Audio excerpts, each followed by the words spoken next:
Salam damai sejahtera di dalam Tuhan kita, Yesus Kristus.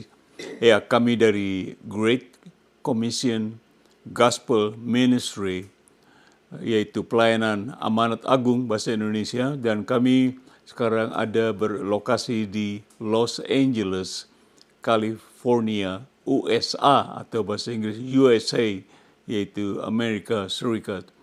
Dan nama saya ialah Pendeta Cornelius Ritial. Ya, kami sangat senang sekali lagi kita akan bersama-sama mendengar firman Tuhan pada hari ini. Tapi sebelum kita mendengar firman Tuhan, mari kita bersama-sama berdoa.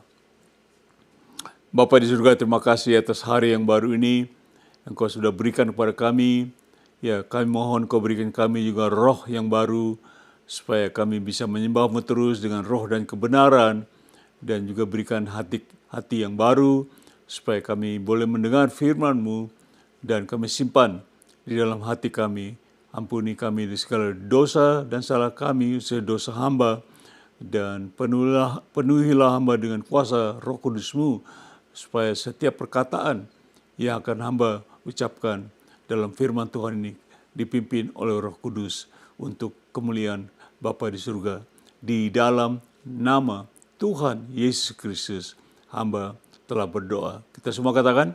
Amin. Amin.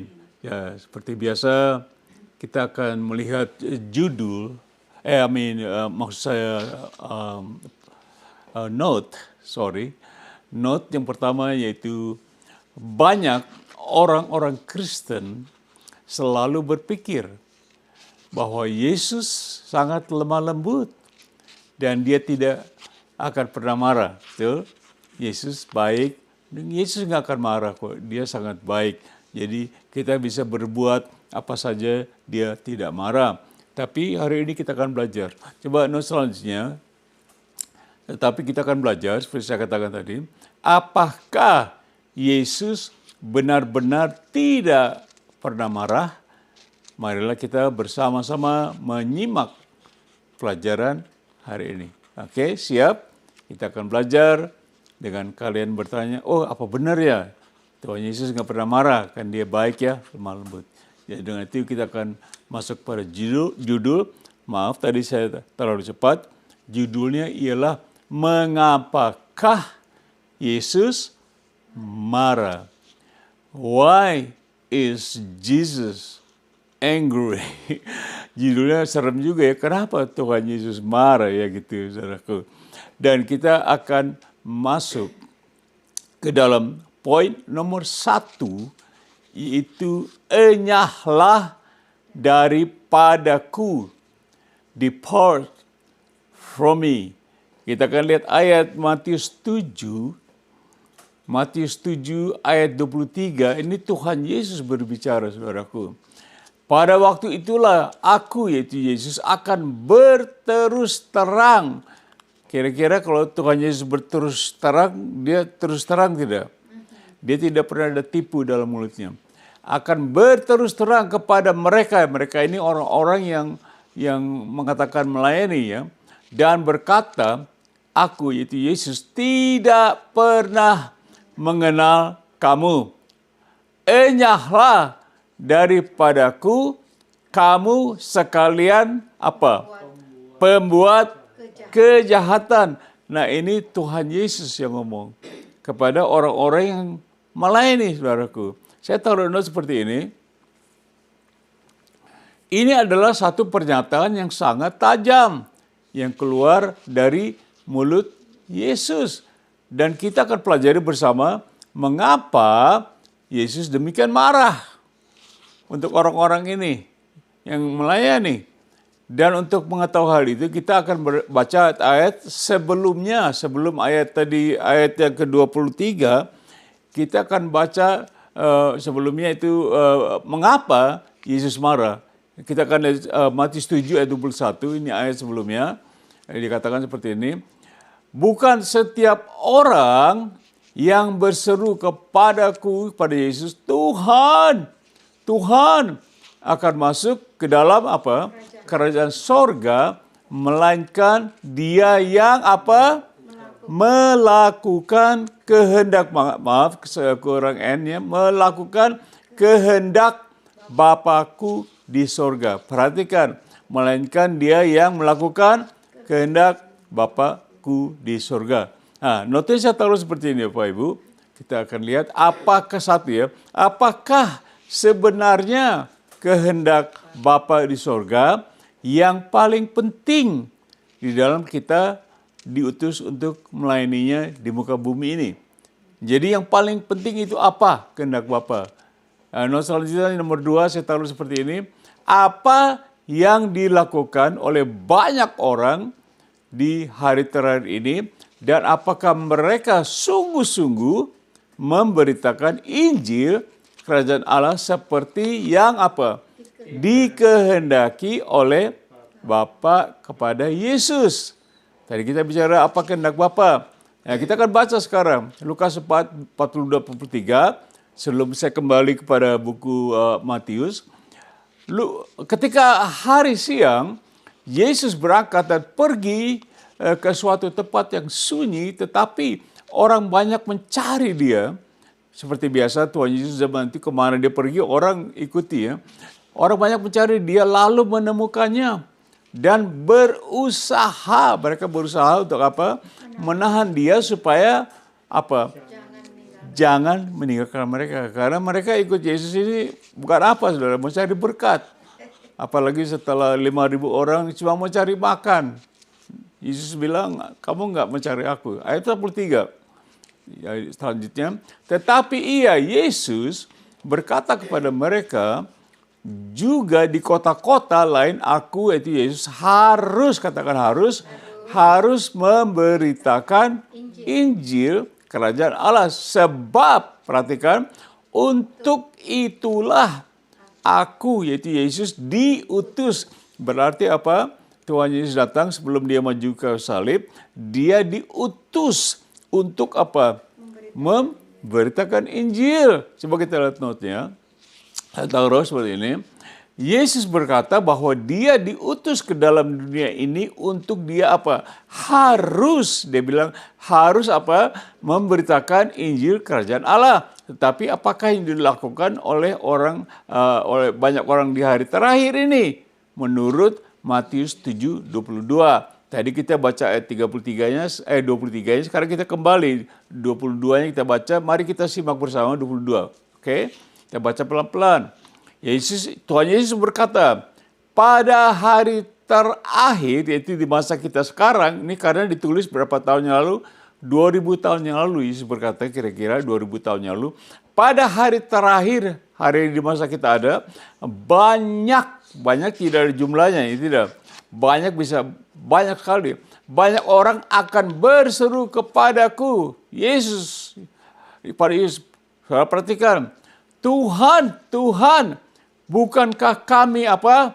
Bernubuat demi namamu, yaitu nama Yesus. Dan apa? Mengusir setan demi namamu. Oke? Ya, dan apa? Mengadakan banyak mujizat demi namamu juga. Jadi orang-orang ini melayani, mereka bernubuat, mengusir setan, berbanyak mujizat demi nama Tuhan Yesus. Baca notnya saya taruh seperti ini. Saya mau kita sungguh-sungguh memperhatikan bahwa orang banyak ini sama sekali tidak berseru. Gitu. Sama sekali tidak berseru di Matius 7:22 di atas, demi namamu, ya Yesus, kami apa? Memberitakan Injil Kerajaan Allah. Dibilang tidak? Tidak. Mereka bernubuat, mengusir setan, mengadakan mujizat, tapi mereka tidak berseru dalam namamu. Kami memberitakan Injil Kerajaan Allah. Mereka tidak bikin ini, tidak. Coba not selanjutnya kita baca seperti ini. Itulah sebabnya Yesus sangat marah terhadap mereka dan berkata apa? Aku tidak pernah mengenal kamu. Enyahlah daripadaku, kamu sekalian pembuat apa? Kejahatan. Wow, marah. Ini banyak orang, Bapak Ibu. Banyak itu tidak terhitung jumlahnya, bisa 100, bisa 1000, 1.000.000 lebih.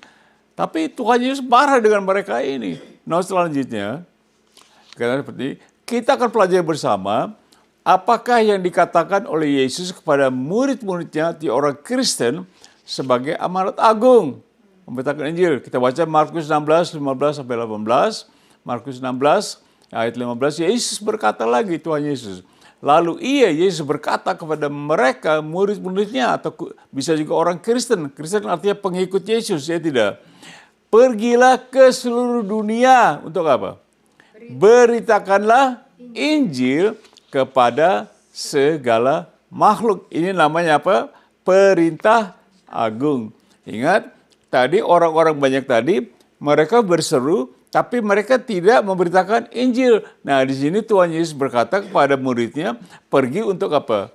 Beritakan Injil. Makanya tadi Tuhan Yesus marah dengan orang-orang ini. Betul? Coba kita baca 16 terus selanjutnya.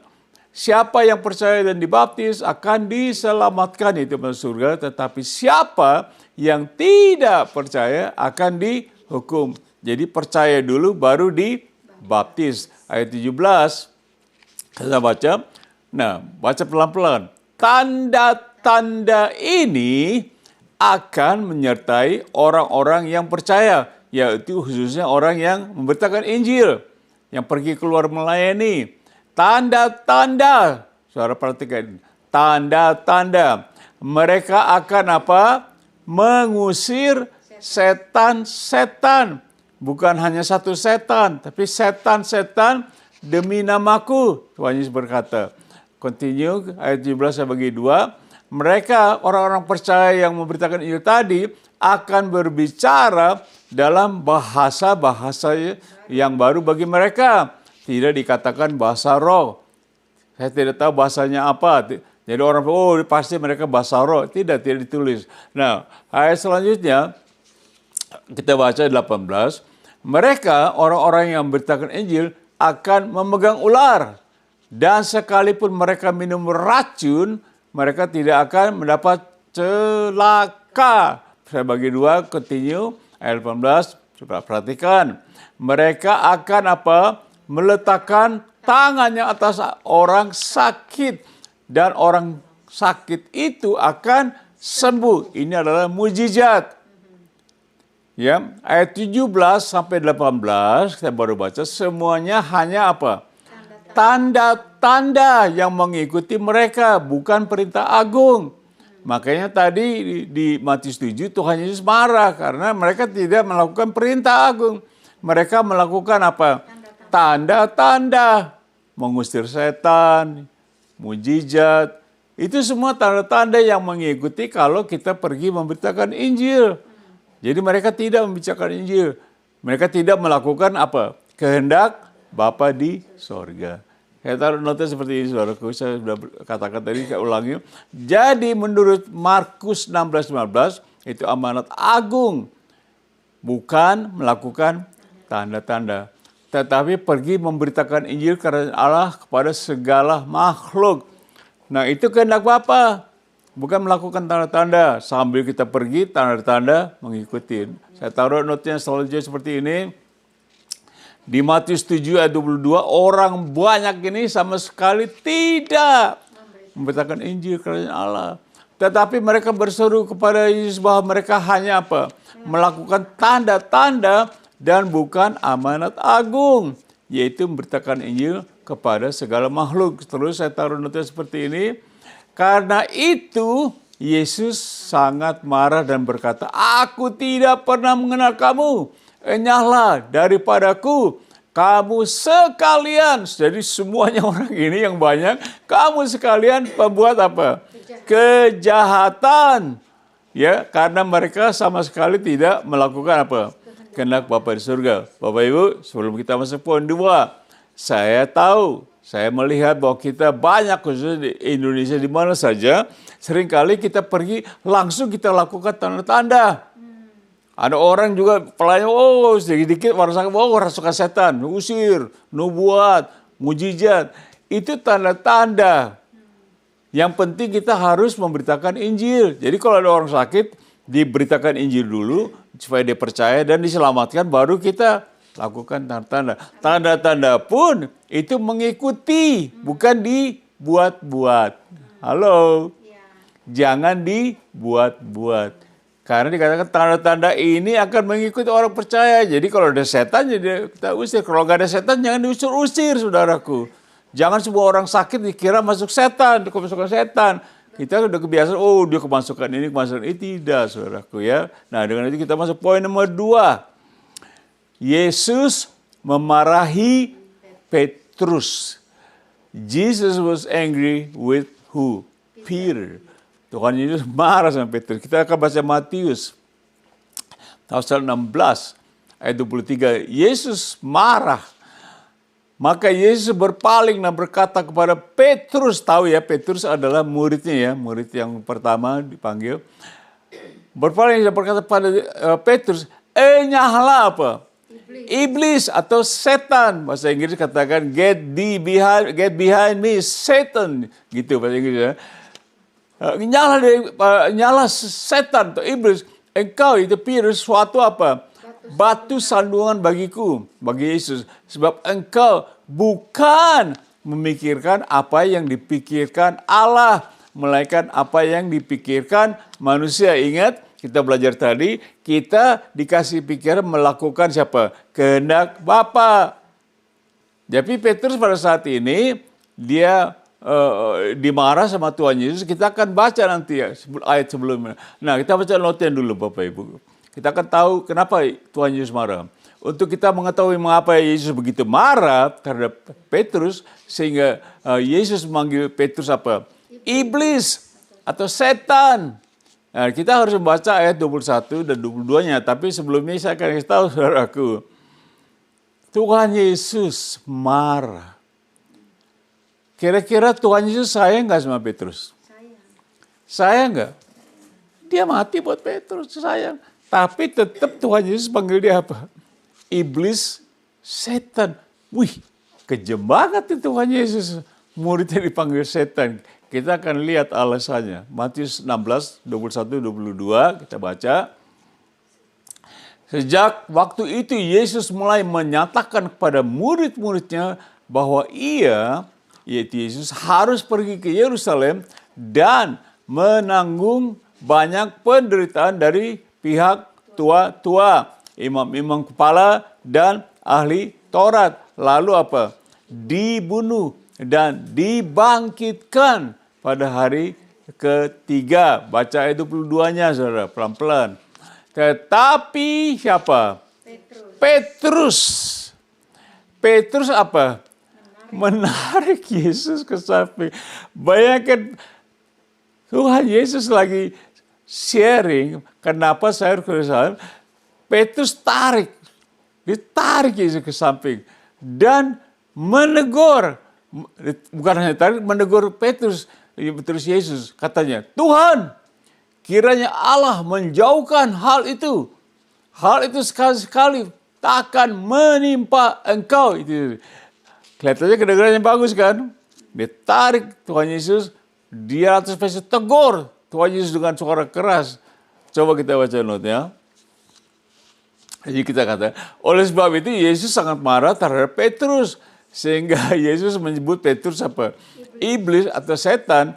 Dan hal itu terjadi di hadapan semua murid-muridnya lainnya. Dan di muka umum.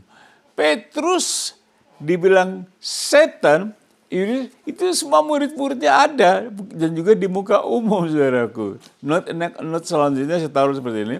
Pernahkah Anda berbuat sesuatu yang seperti Petrus lakukan terhadap Yesus? Pernah tidak? Yaitu Anda menegur atau ngomel-ngomel terhadap Yesus di muka umum. Saya harap tidak pernah ya. Terkali, oh Tuhan Yesus begini, nggak bisa gini. Tuhan Yesus masa ini saya kena, begini. Kalau kita komplain itu ya, kita nggak dumel, kita tegur. Tuhan Yesus, ini nggak mungkin begini, nggak bisa gitu ya. Pernah saudaraku? Hati-hati. Saudara mungkin akan ditegur balik. Yesus dikatakan, hai kamu apa? Iblis, setan. Tuhan Yesus bilang, kamu ini cuma memikirkan hal-hal apa? Manusiawi. tapi kamu tidak memikirkan hal-hal surgawi, Bapak. Makanya dimarah keras iblis. Saya belum pernah dipanggil iblis. Ya, poin ketiga. Saya hanya ada 3 poin. Poin terakhir, yaitu Yesus sangat marah. Ini sangat marah. Yesus is very angry. Oh, masa Pak Tuhan Yesus sangat marah? Kan dia baik, dia lemah-lemah. Oh iya, kita akan belajar. Kita lihat note dulu sebelumnya, saudara. Sebelum kita masuk ke ayat note seperti ini. Seperti yang telah saya katakan, mungkin Anda tidak percaya bahwa Yesus bisa apa? Sangat marah. Khususnya terhadap orang-orang Yahudi. Kalau Tuhan Yesus bisa marah dengan orang Yahudi, bangsa pilihan, umat pilihan, biji mata, pasti dia bisa marah terhadap Anda dan saya, betul? Ini bangsa pilihan, marah Tuhan Yesus. Nah, kita lihat nanti, coba baca selanjutnya dulu. Adapun kisah ini tercatat di kitab Matius 21, Markus 11, Lukas 19, dan Yohanes 2. Anda silakan Anda membacanya. Tetapi saya hanya mengambil dari kitab Markus pasal 11 ayat 15 sampai 17 dan Yohanes 2 13 atau 17 saja. Kita akan baca dengan cepat. Markus dulu. Di kitab Markus dituliskan, lalu tibalah Yesus dan murid-muridnya di Yerusalem. Sesudah Yesus masuk ke bait Allah, mulailah ia mengusir siapa? Orang-orang yang berjual beli di mana? Di halaman bait Allah.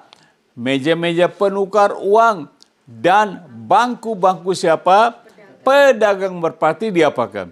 Dibalikannya oleh Yesus. Dijungkir balikin.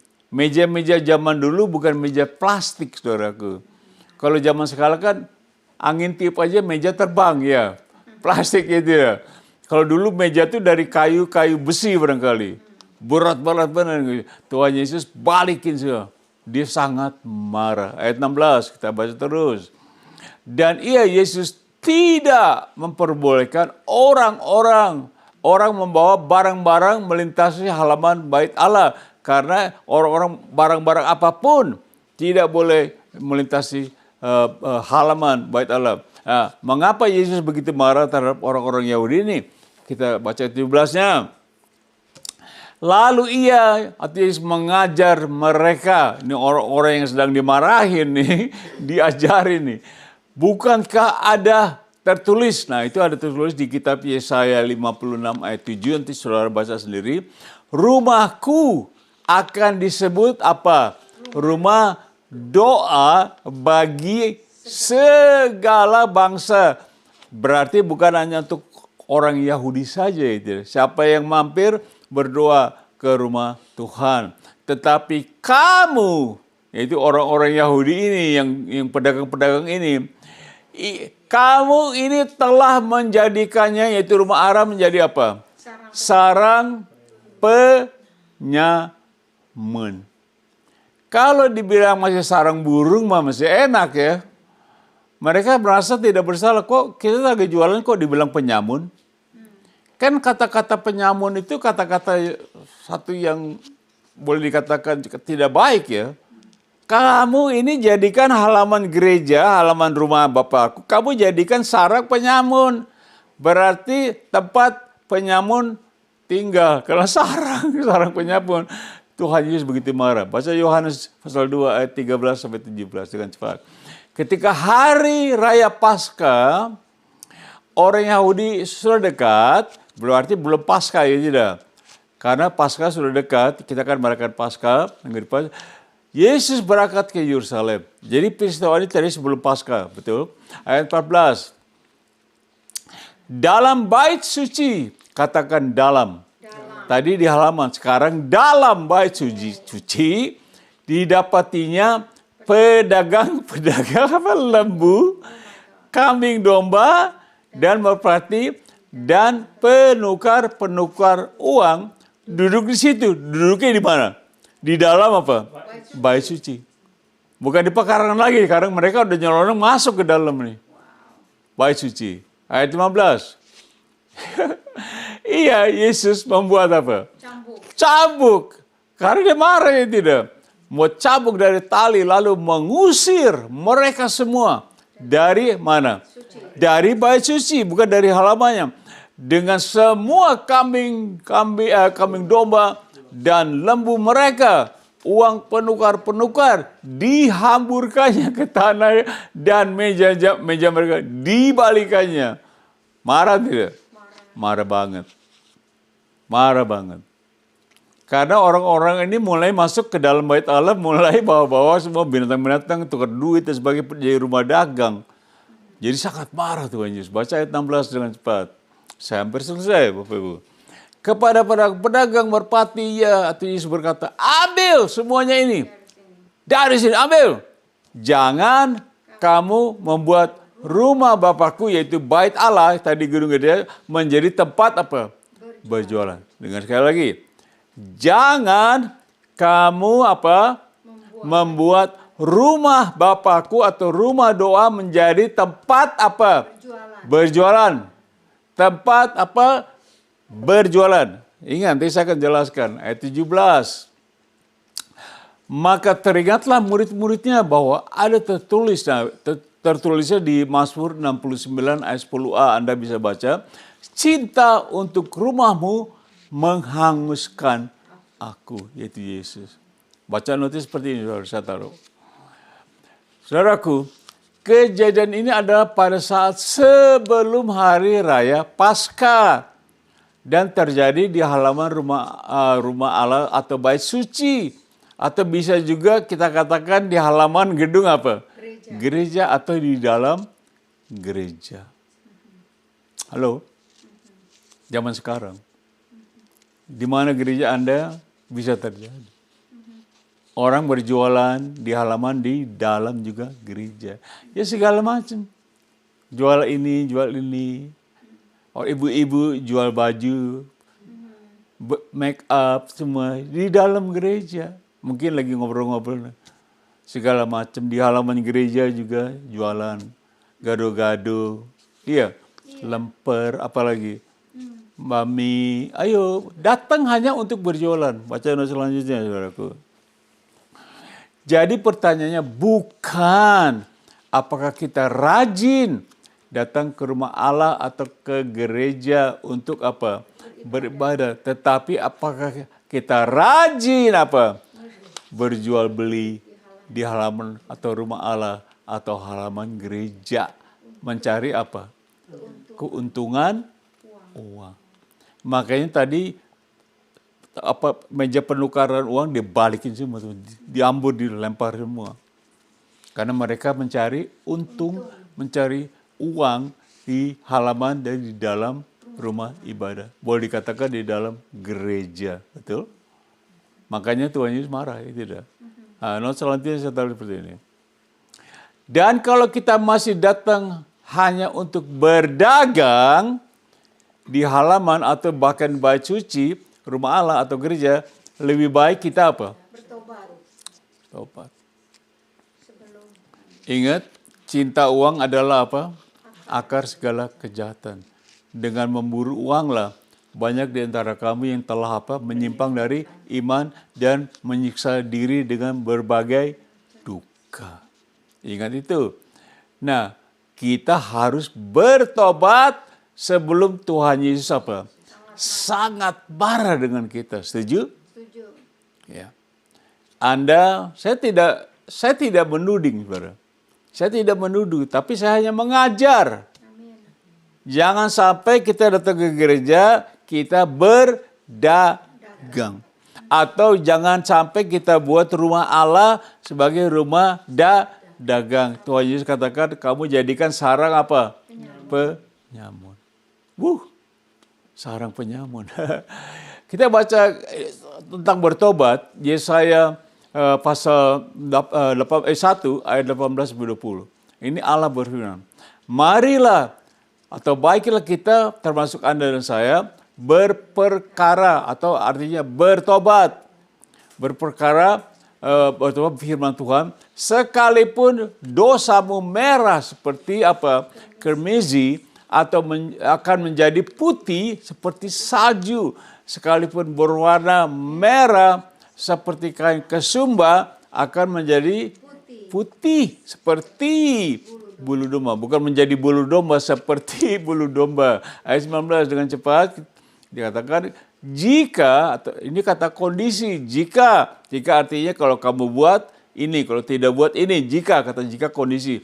Jika kamu termasuk kita menurut dan mau mendengar, maka kamu akan memakan hasil baik dari negeri itu. Amin.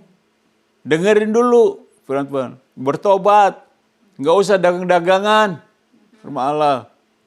Kita akan dimakan hasil dan jadi berkat begitu. Amin. Tepuk tangan dong, ini yang Tuhan bertobat. Ini Yesaya ayat 20-nya kita baca. Tetapi jika lagi kata jika itu kata kondisi, jika ya artinya kamu bikin apa enggak? Jika kamu termasuk kita melawan dan memberontak, maka kamu akan dimakan oleh pedang.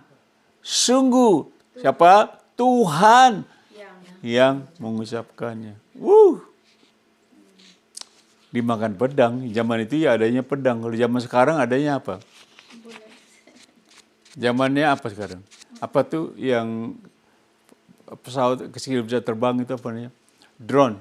Drone bisa nembak sekarang. Bayangin satu drone masuk ke rumah kita habis dibom. Zaman sekarang. Ngeri ya. Ini firman Tuhan, saudara, jangan dianggap enteng. Oke? Notice selalu seperti ini. Jadi bertobat adalah bukan satu paksaan atau terserah Tuhan, tetapi kesadaran dan pilihan. Karena tadi saya katakan kata jika, jadi ada pilihan kita sendiri, yaitu mana yang mau kita pilih, diberkati atau dihukum oleh Tuhan. Anda pilih sendiri, saya pilih. Mau jadi pedagang di gereja, mau jadi seperti Petrus dikol setan karena mikir pikiran manusia, atau saudara melayani tapi tidak menginjili firman Tuhan, pilih. Notis selanjutnya saya taruh seperti ini.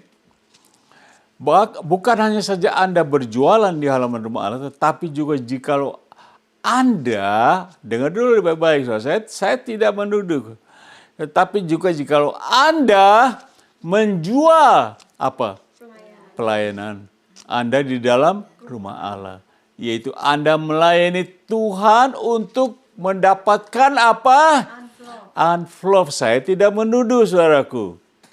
Kita melayani, tapi kita berjualan, menjual pelayanan, mendapat envelope. Bahkan Anda memberi tarif pelayanan dan lain-lain sebagainya. Amin.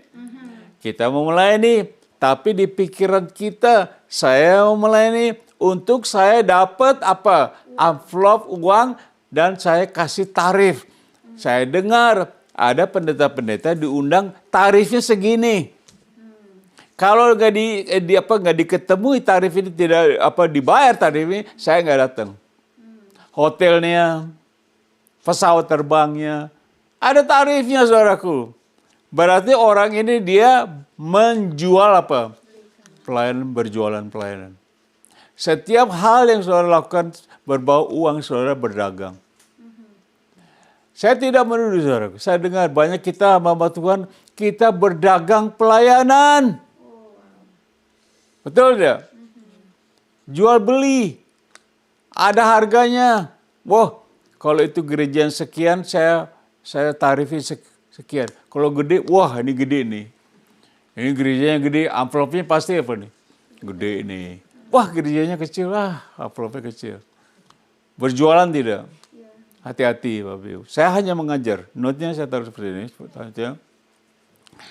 Dengan melakukan hal-hal tersebut, yaitu saudara berdagang pelayanan, jual beli, dengan secara tidak sadar, Anda menjadikan rumah Allah sebagai sarang penyamun. Betul? Jadi Anda berdoa dengan iman, agar Tuhan Yesus memberikan Anda pekerjaan yang baik dan sesuai dengan skill Anda. Nggak usah jual beli, kerja saudaraku. Saya kerja di Amerika, nggak usah malu saudara kerja. Mau jadi apa pokoknya kerja. Paulus bilang, orang kalau nggak kerja jangan dikasih makan. Oke, not selanjutnya, saya baca seperti ini, kita baca.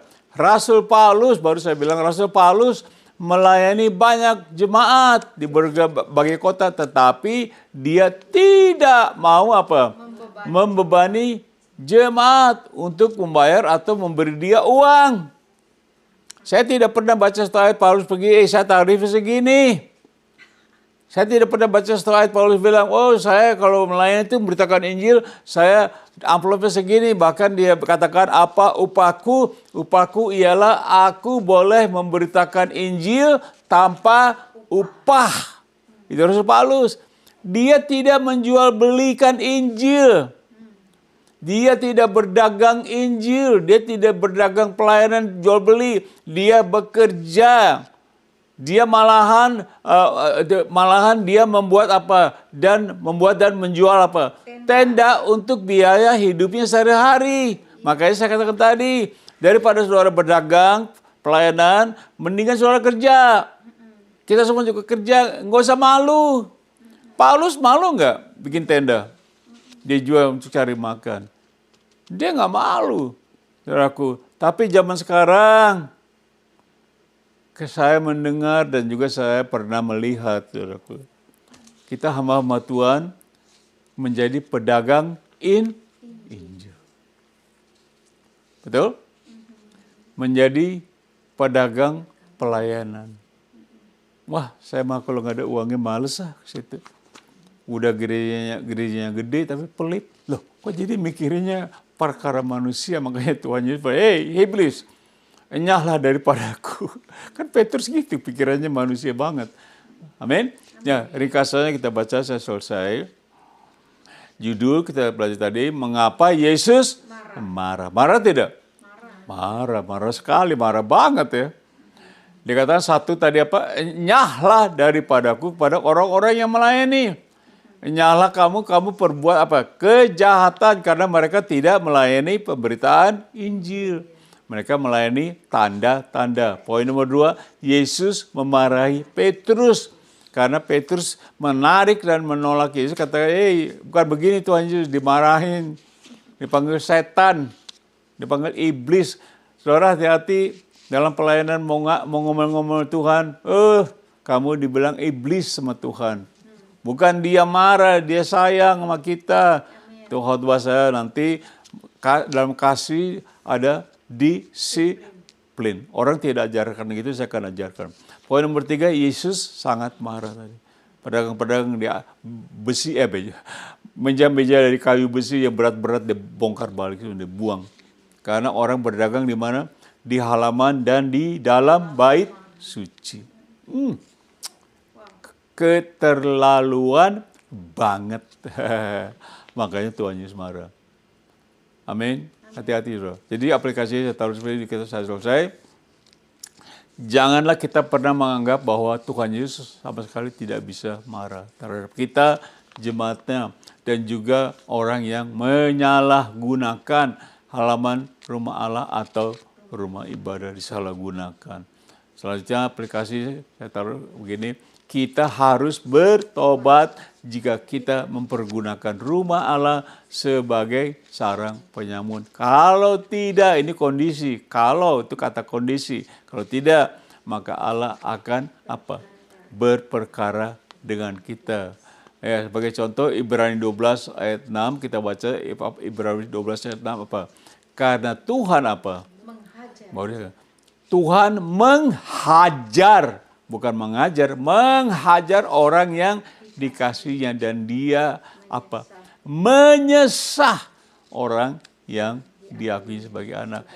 Bahasa Israel, bangsa pilihan, anak-anak Allah, kita juga jemaat dihajar, disiplin, saya katakan tadi.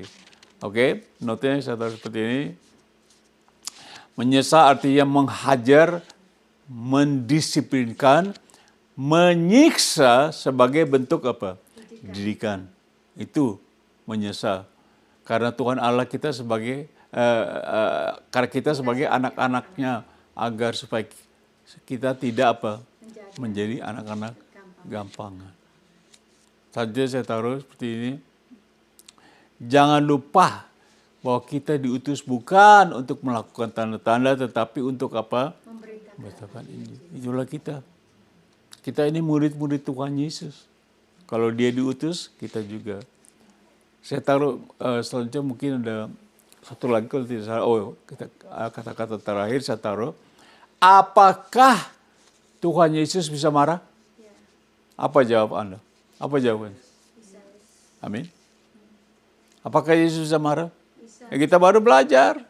Bisa, dia ngamuk. Dia ngamuk, bukan marah, ngamuk. Amin. Ya, gitulah firman Tuhan hari ini, saudara. Dan mungkin saudara pertanyaan Pak Ritio, bahwa saya ini masih jual beli pelayanan. Saya masih cari pelayanan untuk cari amplop. Saudara tahu. Ya, hati-hati ada. Saya ke pelayanan tuh nggak ada amplopnya, saya males gitu. Apalagi pada pendeta besar, saya pernah dengar, saudaraku, ditarif, kasih tarif. Maunya juga hotel-hotel yang gede, saudara. Di mana-mana saya sih ya kayak dari Amerika ke Indonesia tidur di tikar juga nggak apa-apa, tikar. Amin. Mungkin saudara mau berdoa, mau bertobat, saya akan bantu doa. Oke? Ulangi doa saya. Katakan, Tuhan Yesus, terima kasih atas firman-Mu yang menegur saya bahwa Engkau bisa marah karena saya tidak melakukan kehendak Bapa di surga. Ampuni saya Tuhan Yesus. Rubah hidup saya menjadi sesuai dengan kehendak-Mu. Tuhan Yesus, saya mau pergi untuk memberitakan Injil. Karena itu adalah perintah agung. Kalau saya belum pernah menjadi seorang Kristen, saya membuka hati saya, menerima Engkau sebagai Tuhan dan Juru Selamat saya. Terima kasih Tuhan Yesus. Di dalam nama-Mu saya berdoa. Amin. Kalau Anda jujur, doa Anda sudah didengar. Doa dengan iman. Dengan itu, sekian firman Tuhan hari ini. Mari kita angkat tangan kita terima berkat.